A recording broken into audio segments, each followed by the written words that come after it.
Hear the word of the Lord from the book of Exodus, the 3rd chapter.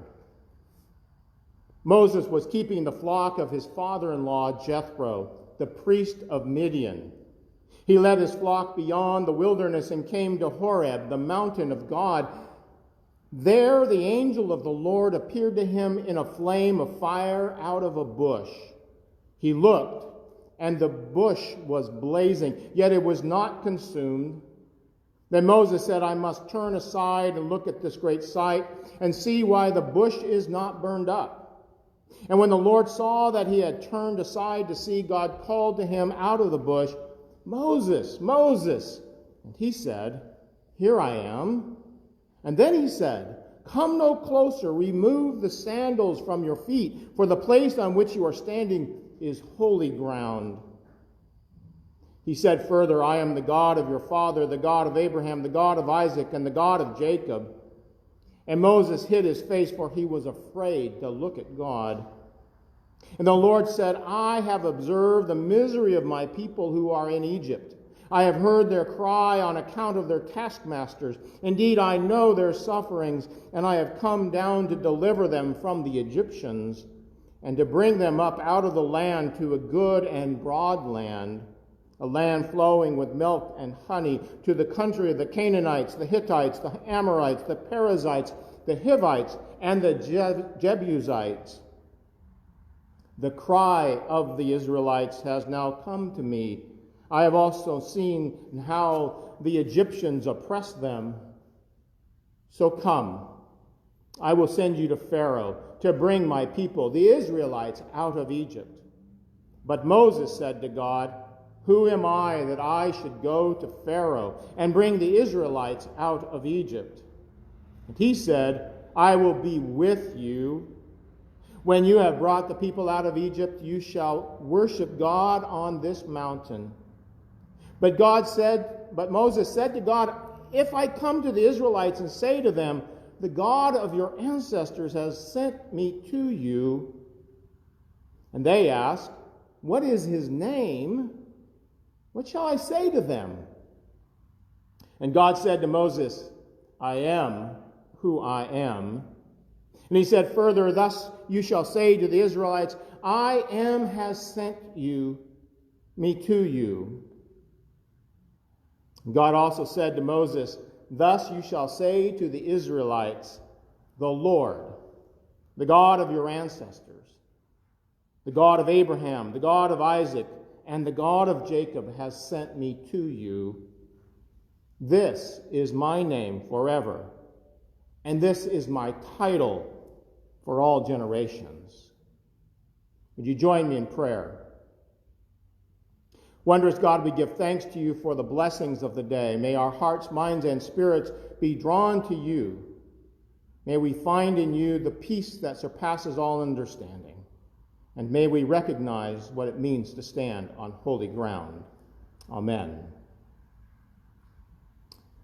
Moses was on his way to work, tending sheep for his father-in-law.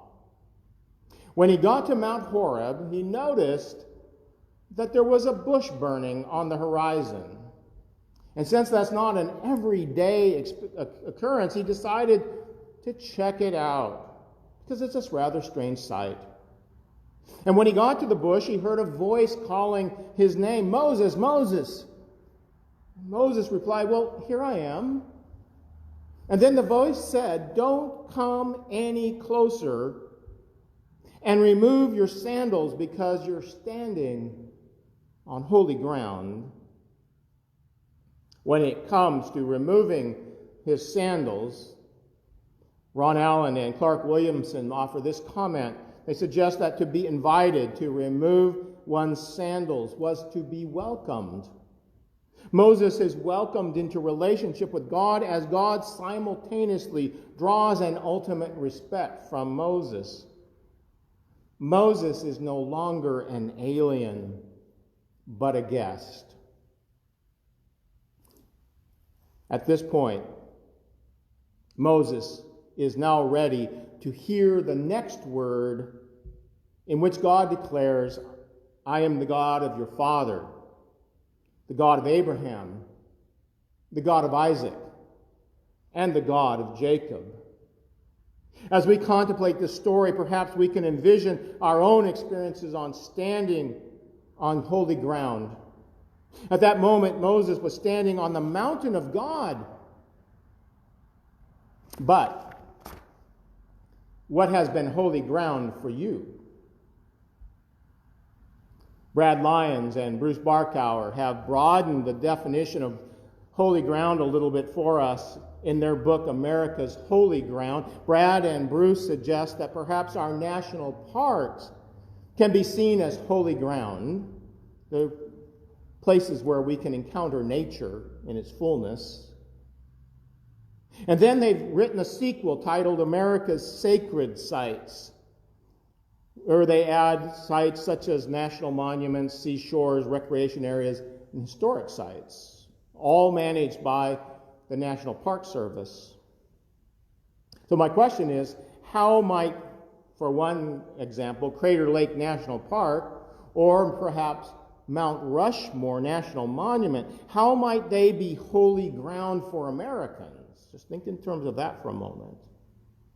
And what about the Martin Luther King Jr. National Historic Park in Atlanta, which includes Dr. King's birthplace and Ebenezer Baptist Church there in Atlanta? Might this be holy ground? Might this be a pilgrimage site, much like Mount Horeb is? Brad and Bruce write that this site is less about a place and more about how a man who grew up in this particular neighborhood became the very embodiment of hope as the most important, notable leader in the American civil rights movement. We might think of these kinds of sites as thin places where the membrane separating heaven and earth becomes thin enough that we can feel God's presence in a unique way. I've not visited Mount Horeb or Ebenezer Baptist Church, but I know the feeling that comes from being on ground that stirs the spirit so that I can feel God's presence, and I'm sure I'm not alone. I think back to this fall when we were in the Alps. There was something enthralling about that experience. That was an experience there of God's creation, of the beauty of creation. But I also found my spirit stirred during my visit to the cathedral at Speyer, Germany. I'm not sure why it was at that point in that moment, but for some reason I just felt God's presence in a unique way. I felt like I was standing on holy ground, even if I didn't say it at that point. I'm standing on holy ground. And that's an amen there.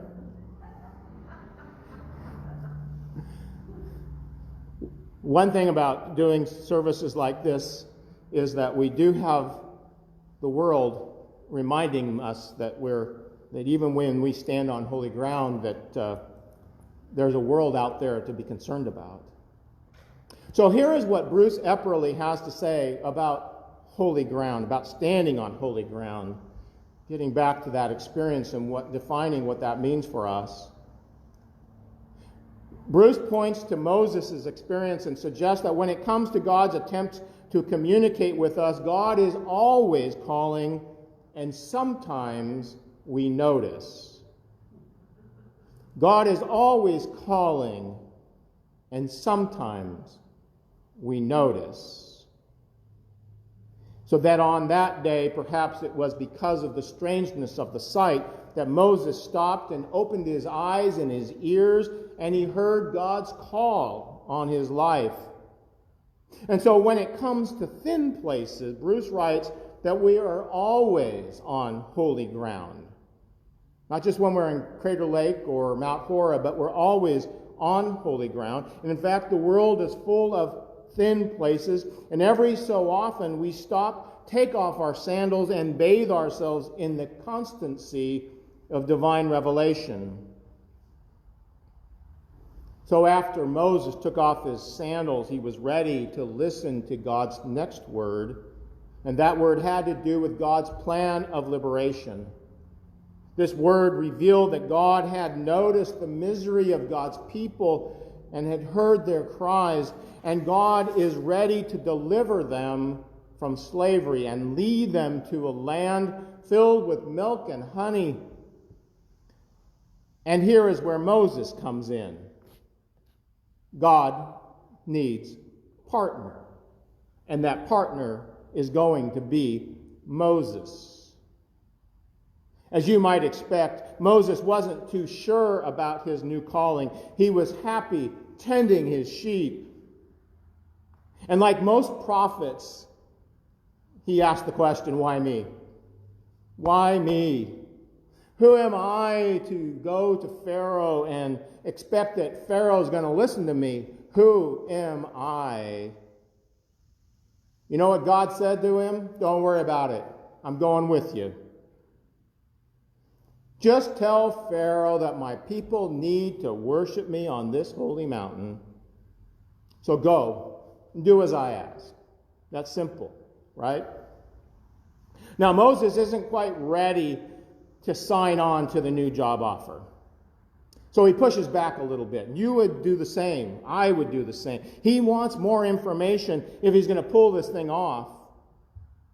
That's because he not only has to convince Pharaoh, but he also has to convince the people to follow him out of Egypt. Because they're going to ask, who are you, Moses? And he has to have an answer to that question. So Moses, not surprisingly, does ask for more information. He tells God, you've so far told me that you're the God of our ancestors. And that's fine. But I need your name. Now, it's important that we remember that in the ancient world, there was power in names. And sometimes to know the name of God was to be able to control God. And that might be what Moses is up to, but God doesn't play along. God simply says, in answer to Moses' question, I am who I am. Or even better, the translation might be, I will be whoever I will be. In other words, it doesn't matter the name or the title that we give to God because they're all inadequate to describe what lies beyond our comprehension. So this must be sufficient credentialing. Just tell them, I will be has sent me. And it's not really in the text, but reading between the lines, God said, and remember, I'm going with you. Remember that. That calling given to Moses as he stood on holy ground has been extended to us. We've been entrusted with a message of liberation and reconciliation. Each of us will find ways in participating in God's work if we keep our eyes and our ears open to God's call. And with this calling comes a promise. Frederick Buechner writes that neither the hair shirt nor the soft berth will do. The place God calls you to is the place where your deep gladness and the world's deep hunger meet. Let me say that again. The place God calls you to is the place where your deep gladness and the world's deep hunger meet. If the world is full of holy places, and I believe they are, might we stop today and listen for God's call on our lives no matter where we find ourselves?